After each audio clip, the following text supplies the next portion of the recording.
सर्वप्रथम सर्वांना श्री स्वामी समर्थ. स्वामी महाराजांच्या कृपेने तुमच्या सर्व चांगल्या इच्छा पूर्ण होत ही स्वामींचरणी प्रार्थना करते आणि आजच्या व्हिडिओला सुरुवात करते. आज मार्गशीर्ष प्रतिपदा, मार्गशीर्ष महिन्याला सुरुवात झालेली आहे. यंदा 2025 मध्ये मार्गशीर्षाचे 4 गुरुवार आपल्याला आलेले आहे. एक 27 नोव्हेंबरला मार्गशीर्ष गुरुवार, पहिला गुरुवार 27 नोव्हेंबरला, दुसरा गुरुवार 4 डिसेंबर दत्त जयंतीच्या दिवशी आलेला आहे. तिसरा गुरुवार 11 डिसेंबर रोजी आलेला आहे आणि चौथा आणि शेवटचा गुरुवार 18 डिसेंबर रोजी आलेला आहे. आणि लगेच 18 डिसेंबरला उत्तर रात्री 4:59 मार्गशीर्ष अमावस्या सुरू होणार आहे. म्हणजे आपल्याला या वर्षी मार्गशीर्ष महालक्ष्मी गुरुवारचं उद्यापन हे 18 डिसेंबरलाच करायचं आहे. आता ज्यांचं राहून गेलं, तुम्ही महिलांनो पौष महिन्यात सुद्धा मार्गशीर्ष महालक्ष्मी व्रताचं उद्यापन करू शकता. तर मार्गशीर्ष महिन्यामध्ये महालक्ष्मी आपल्या घरात येण्याचे काही आपल्याला संकेत देत असते. असे शुभ संकेत आपल्याला या मार्गशीर्ष महिन्यात मिळाले तर समजून जा, महालक्ष्मी तुमच्या घरात आगमन केलेलं आहे, लक्ष्मी मातेने तुमच्या घरात पाऊल ठेवलेलं आहे. असे सुंदर संकेत माता लक्ष्मी आपल्याला देत असते. त्याचबरोबर मार्गशीर्ष गुरुवार येण्याच्या आधी काही विशेष महालक्ष्मीला आवडत्या विशेष अशा वस्तू, आपल्याला लक्ष्मीप्रिय वस्तू घरात घेऊन यायच्या आहे. संपूर्ण व्हिडिओ महिलांनो जरूर बघा. आजचा खूप विशेष मार्गशीर्ष विशेष आजचा व्हिडिओ असणार आहे. व्हिडिओ शेवटपर्यंत बघा. चॅनलवर नवीन असाल कृपया चॅनलला नक्की सबस्क्राईब करा. कमेंटमध्ये जय माता लक्ष्मी नक्की लिहा, नाही तर सर्वांनी लिहा श्री स्वामी समर्थ. तर मार्गशीर्ष महिन्याला सुरुवात झालेली आहे आणि 27 नोव्हेंबरला मार्गशीर्ष महालक्ष्मी व्रताचा पहिला गुरुवार देखील आहे. त्याआधीच महिलांनो काही विशेष वस्तू, महालक्ष्मीला प्रिय अशा विशेष वस्तू जरूर घरी घेऊन या. आता मी तुम्हाला वस्तू सांगत आहे, त्यातील तुमच्याकडे असतील तर नका आणू, नसतील तर नक्की घेऊन यायचे आहे. एक जरी वस्तू आणली ना, तुमचं घर सुख समृद्धीनं भरून जाणार आहे. अशा या शुभ वस्तू आहे माता लक्ष्मीला अतिशय प्रिय असणाऱ्या वस्तू. पहिली वस्तू म्हणजे माता लक्ष्मीची मूर्ती चांदीची. तुम्हाला जर महिलांनो खूप दिवसांपासून महालक्ष्मी मातेची मूर्ती आणावी असं वाटत असेल, सुंदर महिना आहे, असा महिना परत येणे नाही, म्हणजे पुढील वर्षीच असा महिना तुम्हाला मिळणार. आता बघा, वर्षातला सर्वात प्रिय, माता लक्ष्मीला प्रिय महिना म्हणजे मार्गशीर्ष महिना. व्रत वैकल्यांचा हा महिना असतो. श्रावण महिना जसा पवित्र ना, तसाच मार्गशीर्ष महिना खास करून माता लक्ष्मीला खूप प्रिय आहे. लक्ष्मी नारायणांची जेवढी सेवा होईल ना या महिन्यामध्ये जरूर करावी.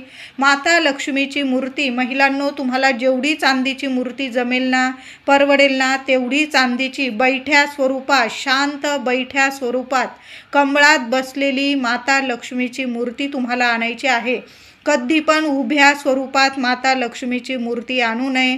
घरात, देवघरात जेव्हा आपण पूजन करतो माता लक्ष्मीचं, बैठ्या शांत स्वरूपात कमळात बसलेली माता लक्ष्मी तुम्हाला घरात घेऊन यायची आहे. तुम्ही चांदीची आणू शकता, पितळाची आणू शकता, तुमच्यावर आहे. तुम्ही माता लक्ष्मीची मूर्ती जरूर आणा. आणि 27 नोव्हेंबरला आपण स्वतः घरच्या घरी जरी विधिवत माता लक्ष्मीला अभिषेक करा पंचामृताने आणि आपल्या देवघरात स्थापन करा. आणि आपण जिथं पूजा मांडणार आहात तुम्ही महालक्ष्मी पहिल्या गुरुवारची, तिथं माता लक्ष्मीची स्थापना जरूर करायची आहे. खूप सुंदर अनुभव येईल. सोन्याहून पिवळं माता लक्ष्मीची मूर्ती जरूर घेऊन या. दुसरी वस्तू म्हणजे लक्ष्मी नारायणांचं आसन म्हणजे श्रीयंत्र तुमच्या घरात असेल तर नक्कीच सेवा आपण रोजच करत आहोत. ज्या महिलांकडं श्रीयंत्र नाही आणि त्यांना खूप दिवसांपासून आणण्याची खूप इच्छा आहे, महिलांनो मार्गशीर्ष महिना आहे, माता लक्ष्मीचा आवडता महिना. नक्की लक्ष्मी नारायणांचं आसन श्रीयंत्र जरूर घेऊन या. आणि 27 नोव्हेंबर दिवशी छान असा अभिषेक वगैरे करून माता लक्ष्मीचं श्रीयंत्र तुमच्या देवघरात स्थापन करा. आणि दर गुरुवारी श्रीयंत्रावर आपण कुंकुमार्चनची सेवा जरूर करा. बघा, खूप सुंदर अनुभव येईल. माता लक्ष्मीची पावलं आणायची असतील तुम्हाला तुमच्या उंबरठ्यावर लावायला, अतिशय सुंदर महिना आहे. माता लक्ष्मीची चांदीची पावलं आणू शकता किंवा तुम्हाला इतर पावलं नाही चांदीची परवडत तर तुम्ही इतर पावलं माता लक्ष्मीची छान अशी लाल पिवळ्या रंगात वगैरे आणून आपल्या उंबरठ्यावर नक्की चिटकवून द्या. आणि चिटकवायचे कधी तर पहिल्या गुरुवारी 27 नोव्हेंबर दिवशी जरूर माता लक्ष्मीची पावलं आपल्या मुख्य उंबरठ्यावर जरूर लावून द्या. त्याचबरोबर तुम्हाला दक्षिणावर्ती शंख आणायचा असेल देवघरासाठी तर नक्की घेऊन या आणि 27 नोव्हेंबर दिवशी आपल्या घरात देवघरात जरूर स्थापन करा. त्याचबरोबर गजलक्ष्मी मातेची जोडी म्हणजे गजलक्ष्मी 2 हत्तींची जोडी, उंच सोंड केलेले गजलक्ष्मी हत्तींची जोडी तुम्हाला जर आणायची असेल, लक्ष्मी मातेच्या आजूबाजू जे हत्ती असतात गजलक्ष्मी ते सुद्धा तुम्ही आणू शकतात. आणि 27 नोव्हेंबर दिवशी जिथं तुम्ही पूजा मांडणी करत असाल माता लक्ष्मीच्या मूर्तीच्या आजूबाजू ठेवून त्या गजलक्ष्मीची सुद्धा छान अशी विधिवत पूजा करायची आहे. आधी अभिषेक करून घ्या. गजलक्ष्मीची मूर्ती जरी आणाल ना तुम्ही 2 हत्तींची मूर्ती तर त्या मूर्तींना सुद्धा अभिषेक घाला. माता लक्ष्मीच्या मूर्तीला वेगळ्या तामणात अभिषेक घाला, गजलक्ष्मीला वेगळ्या तामणात अभिषेक घाला आणि छान असं गजलक्ष्मीला माता लक्ष्मीच्या आजूबाजू तुम्ही गजलक्ष्मीची जोडी स्थापन जरूर करू शकता. छान अशी विधिवत पूजा करा. त्याचबरोबर महिलांनो कमळगट्ट्याची माळ किंवा मणी जरूर आणा आणि या मार्गशीर्ष महिन्यात दररोज आपल्याला कमळगट्ट्याच्या माळीवर ओम श्रीम नमः ओम श्रीम नमः 108 वेळा आपण कमळगट्ट्याच्या माळीवर जेव्हा माता लक्ष्मीची सेवा करतो ना खूप प्रभावी ठरते. 7 जन्मांचं दुःख दारिद्र्य निवारण करते माता लक्ष्मी आणि सुख सौभाग्यात प्रगतीत वाढ देते. तिथं लक्ष्मी स्थिर स्वरूपात अखंड स्वरूपात वास करते. महिलांनो महिनाभर वेळ एक ठरवून घ्या. नाही तुम्हाला जेव्हा वेळ मिळेल ना हातपाय धुवून घ्या, आंघोळ करून घ्या. सकाळी करा आंघोळीनंतर सेवा किंवा संध्याकाळी तुम्ही ऑफिसवरून आल्या शांत चित्ताने देवघरासमोर तुपाचा दिवा लावा.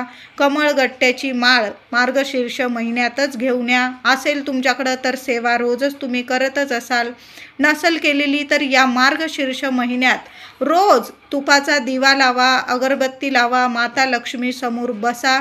कमळगट्ट्याच्या माळीवर फक्त ओम श्रीम नमः ओम श्रीम नमः माता लक्ष्मीचा बीज मंत्र आहे. बघा तुमच्या सुख सौभाग्यात इतकी वाढ होणार आहे, भरभराट होईल तुमच्या घरात. मुलाबाळांच्या अडचणी संपून जातील आणि तुमच्या मुलाबाळांची रात्रंदिवस प्रगती सुरू होईल. तुम्ही काही काम करताय, कष्ट घेताय, फळ मिळत नाही, ही सेवा आवर्जून करून बघा. तुमच्या कष्टाला दैवी फळ मिळेल, माता लक्ष्मीची साथ मिळेल. इतकी भरभराट होईल, इतकं फळ मिळेल तुम्हाला, 1000 पटीने फळ मिळायला लागेल. खूप सुंदर सेवा आहे, अनुभव देणारी सेवा आहे. कमळगट्ट्याच्या माळीवर रोज न चुकता 108 वेळा माता लक्ष्मीचा बीज मंत्र जपून तर बघा महिलांनो, चांगल्याच गोष्टी घडणार आहे, वाईट काहीही होणार नाही. म्हणून कमळगट्ट्याची माळ जरूर घेऊन या. पिवळ्या कवड्या, माता लक्ष्मीला पिवळ्या कवड्या खूप प्रिय आहे. महिलांनो पहिल्याच गुरुवारी माता लक्ष्मी समोर 7 कवड्या, 11 कवड्या, 21 कवड्या छान अशा ताटलीत तांदळाची रास करा. त्यावर कवड्या ठेवा, हळदी कुंकू फुलं वाहून मध्ये एखादं रुपयाचं नाणं ठेवलं. छान अशी फुलं हळदी कुंकू वाहून पूजा करा माता लक्ष्मी स्वरूप. दररोज जरी त्या कवड्यांची सेवा केली किंवा शुक्रवार गुरुवार ते तांदूळ बदलून टाकावे, पुन्हा नवीन तांदूळ ठेवावे आणि पिवळ्या कवड्यांना अभिषेक करून घ्या. तुम्ही छान पुसून वगैरे तांदळावर स्थापन करा. माता लक्ष्मी समोर पिवळ्या कवड्यांची सेवा जरूर करा. हळद कुंकू मीठ लवंग दालचिनी तुम्हाला ज्या गोष्टींची गरज आहे ना महिलांनो, मार्गशीर्ष महिना सुरू आहे, तुम्ही किराणा सामान भरत असाल तर त्यात मीठ तर आवर्जून घ्या. आणि त्यात समुद्री मीठ किलोभर का होईना महिलांनो, जरी आधीचं आहे तुमच्याकडं तरी पण किलोभर किंवा तुम्हाला जेवढं लागतं समुद्री मीठ, जाडं मीठ जरूर घरी घेऊन या. तुम्ही खायला जे मीठ वापरतात ते सुद्धा आणा आणि खडं मीठसुद्धा थोडं का होईना आपल्या घरात जरूर घेऊन या. तुरटीसुद्धा माता लक्ष्मीला खेचून आणते आपल्या घरात. तुरटी, लवंग, दालचिनी या वस्तूसुद्धा आपल्याला घरी आणायच्या आहे. त्याचबरोबर महिलांनो, मार्गशीर्ष महिन्यात कुणालाच घरातून या वस्तू अजिबात देऊ नका. पैसे घरातून कुणालाच देऊ नका. कुणाला गरज आहे ती व्यक्तीला तुम्ही काही वस्तू द्यायची असेल ती स्वतः खरेदी करून द्या. औषध पाण्याची गरज आहे कुणाला आणि ती मागत आहे तुमच्याकडं, तुम्ही औषध खरेदी करून द्या. पण घरातून स्वतःच्या हाताने पैसे कुणालाच उसने देऊ नका आणि कुणाकडून घेऊ सुद्धा नका. ही चूक तर अजिबात करू नका. घरातून हळद, मीठ, साखर, तुरटी, लवंग, दालचिनी, दूध, दही या वस्तू अजिबात मार्गशीर्ष महिन्यातच काय कधीच कुणाला संध्याकाळी या वस्तू कधीच देऊ नका. आता गरज आहे मग दिल्या ठीक आहे, पण मार्गशीर्ष महिन्यात या नियमांचं पालन प्रत्येक महिलेने जरूर करावं. घरातून हळद, मीठ, साखर, तुरटी, लवंग, दालचिनी, दूध, दही या वस्तू कुणालाच देऊ नका. आणि खास करून पैसा, घरातून पैसा, आपली लक्ष्मी कुणालाच देऊ नका. बघा, खूप वाईट परिणाम आपल्याला भोगायला लागतं. तुम्ही म्हणाल या ताई काही पण सांगत आहे, कुणाला मदत करायची नाही का? तर करा. मी म्हणत नाही मदत कुणाला करू नका. या जगात मदत मागणारे पण आहे आणि मदत करणारे पण आहे. करा. त्या व्यक्तीला कुठल्या वस्तूची गरज आहे ना तुम्ही घेऊन द्या, पण स्वतःचा पैसा त्याच्या हातात देऊ नका. औषध पाणी तुम्ही लागत असेल ना त्याला, त्याचं दवाखान्याचं बिल भरायचं आहे तुम्हाला, द्या, भरा, पण त्याच्या हातात तुमचा पैसा देऊ नका. मग ती व्यक्ती त्या पैशांचा दुरुपयोग करणार नाही हे का आपण काही म्हणजे सांगू शकतो का बरं? ती व्यक्ती तो पैसा कशावर खर्च करत आहे आपण बघायला जात नाही त्याच्या मागे. ती व्यक्ती तुमच्याकडं मागत असेल काही, म्हणजे गरज आहे त्या व्यक्तीला, त्याची गरज पूर्ण करा. औषध पाणी तुम्ही स्वतः घेऊन द्या, पण स्वतःचा पैसा त्या व्यक्तीच्या हातात देऊ नका. मार्गशीर्ष महिन्यात आपलं मुख्य दार ऐन संध्याकाळच्या वेळी बंद करू नका. महिलांनो, 6:30-7:30 या वेळात देवघरात दाराशी तुळशीजवळ दिवा अगरबत्ती लावून माता लक्ष्मीचं स्वागत नक्की करा. दार बंद करून महिलांनो कुठंच जाऊ नका. माता लक्ष्मी आपल्या घरात येते, अखंड स्वरूपात वास करते, म्हणून ही चूक अजिबात करू नका महिलांनो. त्याचबरोबर कुणी स्त्री, कन्या, मुलगी तुमच्या घरी आली तर तिला हळदी कुंकू लावून एखादं फळ देऊन तिला नमस्कार करून मग तिची पाठवणी करायची आहे. असंच तिला पाठवणी करू नका. मार्गशीर्ष महिन्यात तरी हा नियम जरूर पाळा. मुलगी आली एखादी घरी किंवा एखादी स्त्री आली, तिला हळदी कुंकू लावा. चहा पाणी द्यायचा असेल तुम्हाला, चहा पाणी द्या.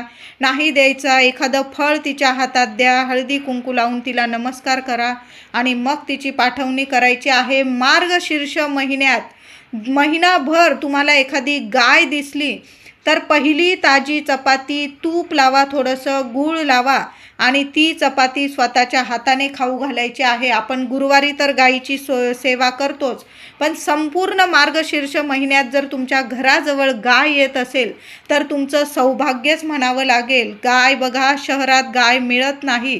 तुम्ही जर गावात वगैरे राहता, शहरात राहता आणि तुमच्या घराजवळ जर गाय येत असेल ना तर गोमातेची लाख मोलाची सेवा आहे आणि मार्गशीर्षात केलेली सेवा गोमातेची 1000 पटीने फळ देऊन जाते. तुम्ही जे विचार पण केलेलं नसेल इतकं सुख सौभाग्य माता लक्ष्मी तुमच्या ओंजळीत घालणार आहे. म्हणून महिलांनो, दादांनो, तुम्हाला गाय दिसली ना तर गायीची सेवा जरूर करा. तुम्ही जे खाता अन्न त्यातीलच पहिली अगदी छोटीशी चपाती जरी घेतली, त्यातील थोडंसं तूप लावा थेंबर आणि थोडासा गुळाचा खडा ठेवा आणि स्वतःच्या हाताने त्या गोमातेला जरूर खाऊ घाला. मांसाहार, मद्यपान होणार नाही महिनाभर. याची सर्वांनी जरूर काळजी घ्यायची आहे. महालक्ष्मी व्रत करतो, कुणाची निंदा नालस्ती अपमान करून जर तुम्ही महालक्ष्मी व्रत करतात ना, तर त्या व्रताला काहीच फायदा नाही. मग व्रत नाही केलं तुम्ही तरीही चालेल. कुणाचीच निंदा नालस्ती करू नका. तुम्हाला कुणी त्रास देत आहे, टॉर्चर करत आहे, सगळं माता लक्ष्मी समोर जाऊन बोला. तिला सांगा, माता लक्ष्मीला सांगायची पण काही गरज नाही. सगळीकडं माता लक्ष्मीचं, आई भगवतीचं लक्ष आहे. तुम्हाला कोणी कितीही त्रास देऊ दे, महालक्ष्मी व्रत करताना कुणाचीच निंदा नालस्ती करू नका. कुणाविषयी मनात क्लेश किंवा निंदा नालस्ती करून आपण व्रत करू नका महिलांनो. मग बघा, संपूर्ण व्रताचं तुम्हाला फळ मिळणार आहे. सोन्यासारखं फळ तुम्हाला माता लक्ष्मी नक्की देणार आहे. मार्गशीर्ष महिन्यात आपल्या घरी लक्ष्मी मातेचं आगमन झालेलं आहे. काही शुभ संकेत आपल्याला मिळाले तर समजून जा, लक्ष्मी माता घरात आलेली आहे. तुम्ही जो देवघरात दिवा लावतात किंवा महालक्ष्मी गुरुवारचं व्रत करतात, तिथं दिवा लावतात, त्या दिव्यात एखादं सुंदर कमळासारखं, गुलाबासारखं फूल तयार झालेलं दिसलं, समजून जा महिलांनो, महालक्ष्मी तुमच्या सेवेवर अतिशय प्रसन्न झालेली आहे. किंवा तुमच्या स्वप्नात देवीचं मंदिर किंवा देवीचा गड आला, किंवा तुमच्या स्वप्नात सुंदर एखादी कन्या आली, महिला आली, घुबड आली, नाग, सिंह, वाघ, हत्ती यांचे स्वप्नात तुम्हाला दर्शन झाले, किंवा अचानक तुमच्या समोर दिवसा वगैरे तुम्हाला एखादी घुबड दिसली किंवा पालीचं दर्शन झालं, घरात अचानक, तुमच्या घरात कधीच पाल नव्हती, अचानक तुमच्या घरात छोटी मोठी पाल आली आणि तुम्हाला दर्शन झालं, समजून जा, माता लक्ष्मीचा खूप शुभ संकेत आहे. तुमच्या घरात माता लक्ष्मी आलेली आहे. माता लक्ष्मीला प्रार्थना करा, तुमच्या मनातील इच्छा बोला. पाल दिसली, घुबड दिसली किंवा तुम्हाला अचानक असे स्वप्न दिसले तरी आणि तुम्हाला एकदम जाग आली तरी पण माता लक्ष्मीला दोन्ही हात जोडून, रात्री जरी उठल्या अचानक तुम्ही, तरी हात जोडा, माता लक्ष्मीला प्रार्थना करा, तुमच्या मनातील इच्छा सांगा आणि मग तुम्ही झोपी जायचं आहे. किंवा दिवसा तुम्हाला पाल दिसली, घुबड दिसली तर नमस्कार जरूर करा. खूप शुभ संकेत आहे महिलांनो. मार्गशीर्ष महिन्यात माता लक्ष्मी घरात प्रवेश केलेला आहे. तुमचे दिवस आता सोन्यासारखे म्हणजे होणार आहे. तुमचे वाईट दिवस संपून सुखाचे दिवस सुरुवात होणारच आहे. मार्गशीर्ष महिन्यात एखादी कन्या रत्न इतकं सजून नटून थटून तुमच्या समोर अचानक तुम्हाला दर्शन दिलं, किंवा तुमच्या घरी एखादी कन्या रत्न आली आणि ती तुमच्याकडं खायला मागत आहे, समजून जा, तुमचे दुःखाचे दिवस संपलेले आहे. सुखाच्या दिवसांची तुम्हाला चाहूल लागलेली आहे. माता लक्ष्मीची कृपा तुमच्यावर झालेली आहे. समजून जा महिलांनो, दादांनो, त्या मुलीला काहीतरी गोडाधोडाचं खायला द्या. तुम्ही जे जेवण बनवलेलं असेल त्यातील तिला खायला द्या, तिला नमस्कार करा. बघा, खूप शुभ संकेत आहे. त्याचबरोबर तुमच्या घरामध्ये चिमण्यांचा चिवचिवाट सुरू झालेला आहे, तर समजून जा, माता लक्ष्मीची कृपा झालेली आहे. ज्या घरात पती पत्नीमध्ये खूप भांडण तंटा आहे आणि अचानक त्यांच्यात प्रेम निर्माण झालेलं आहे, घरात कसं सोन्यासारखं वातावरण आहे, सुख समृद्धीचं वातावरण आहे, तिथली मुलं असतील, मुली असतील, पती पत्नी अगदी एकोप्याचं आनंदाचं वातावरण आहे, अशा घरामध्ये माता लक्ष्मीचा अखंड वास आहे, समजून जावं. मार्गशीर्ष महालक्ष्मी व्रत गुरुवार करताना महिलांनो, तुम्ही देवी आईच्या दर्शनाला गेला, महालक्ष्मी मंदिर असेल किंवा तुमच्या घराजवळ जे देवी आईचं मंदिर असेल, देवी आईला एखादं फूल वाहिलेलं असेल, कुणी वाहिलेलं आहे ते तुम्हाला माहीत नाही, अचानक तुम्ही दर्शन करत आहात आणि देवी आईच्या चरणाजवळून, देवी आईच्या अंगावरून तुम्हाला एखादं फूल तुमच्या दिशेने पडत येताना दिसलं, किंवा तुमच्या ओंजळीजवळ पडून आलं एखादं फूल, खूप खूप शुभ संकेत आहे. किंवा देवी आईच्या चरणाजवळील, देवी आईला अर्पण केलेली वेणी, बांगड्या, फुलं किंवा प्रसाद तुम्हाला ओटीत प्रसाद म्हणून मिळालं, तर हे सुद्धा खूप शुभ संकेत आहे. त्या वस्तू, प्रसाद मिळालेल्या वस्तू घरी आणा, जिथं तुम्ही पूजा मांडणी केलेली आहे किंवा तुमच्या देवघरात थोडा वेळ का होईना त्या वस्तू जरूर ठेवा. वेणी मिळालेली असेल, नंतर ती वेणी तुम्ही तुमच्या डोक्यात माळली, अतिशय छान. 2-4 बांगड्या मिळालेल्या असतील प्रसाद स्वरूप, त्या तुम्ही तुमच्या हातात घालायच्या आहे. प्रसाद मिळालेला असेल, सहकुटुंब सहपरिवार नक्की खा तो प्रसाद. हे सुद्धा खूप शुभ संकेत आहे. मार्गशीर्ष महालक्ष्मी व्रत जी महिला करते, दादा करतात, त्यांना असे शुभ संकेत जर दिसले ना, समजून जा सोन्याचे दिवस तुम्हाला आता आलेले आहे. 2 साळुंक्या सकाळी सकाळी तुम्हाला 2 साळुंक्यांचं दर्शन झालं ना, हा सुद्धा मार्गशीर्ष महिन्यात माता लक्ष्मी प्रसन्न असल्याचा हा सुद्धा खूप शुभ संकेत आहे. तुमच्या घरात पैसा येणार आहे असे हे शुभ संकेत आहे. लक्ष्मी तुमच्या घरात स्थिर होणार आहे. दुःख, दारिद्र्य, गरिबी दूर होणार हा संकेत आहे. खूप छान हे शुभ संकेत आहे. असे संकेत जर तुम्हाला मिळाले महिलांनो, दादांनो, तर हे संकेत म्हणजे नक्की तुमच्यावर माता लक्ष्मी प्रसन्न झालेली आहे, असे हे शुभ संकेत आहे.